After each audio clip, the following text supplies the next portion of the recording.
So my name's Joanna Abeyie. I'm the founder and director of Shine Media. Shine Media is a social enterprise which is dedicated to increasing diversity within the media industry. We do this through accredited training courses and recruitment support for 18 to 35-year-olds. I mean, I started up Shine when I was 21. I'm now 27, so I didn't actually tap into any loans until I was 25. So the reason why I did that was because I wanted to grow the business. It got to a point where I thought all of my salary was going into it for that long, and I just, because of life anyway, there was only so much I could put into it, and I just felt we kept limiting ourselves in that way. And I wanted a website to be tidy and professional and really explain what it is, the work we do. I wanted to be able to make sure that, you know, we had all our branding owned and it was all correct with the intellectual property office and things like that. So I decided to take a startup loan, which was brilliant because actually off the back of the startup loan we got mentors, and one of those mentors, she's gone above and beyond for me. She's been incredible, a lady called Chelsea Baker, and she's now on our advisory board.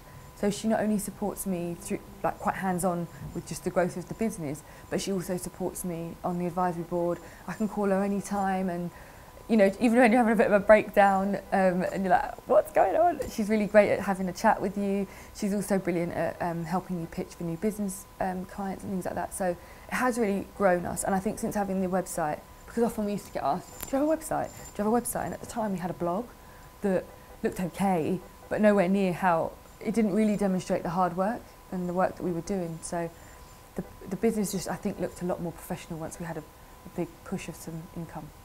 Because there is so much support out there, and I think once you really know what your business is, you'll know which support you need to go to. So every sort of consultancy firm, whether it's PwC or Deloitte or KPMG, they all have areas of, you know, the School for Startups, for example, or the School for Social Entrepreneurs, or you've got Virgin Media Pioneers. There are so many things out there at the moment that are actually tapping into the fact that there are this almost rise in young people between sort of 18 up to 35 that are so keen to get into business and entrepreneurialism and enterprise, and they're all offering, you know, free mentoring, workshops, free equipment at times, partnerships, brilliant things like, you know, interviews like this where they're getting young people to share their knowledge.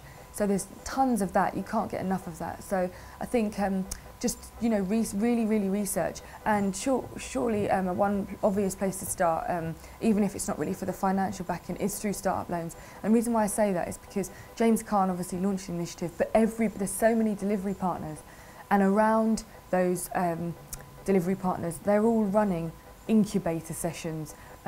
Come along and hear what we've got to offer. So you don't even have to take up the loan, but you can learn a hell of a lot from one of those sessions. I will make sure that there are 50% of this industry is representative of the people that I look after. So those learning with learning difficulties, those from a working class background, those from an ethnic background. I want it to be a level playing field. I want you to see just as many ethnic faces in the newsroom as you see non-ethnic faces, and just as many people that do not live and with a disability as those that do.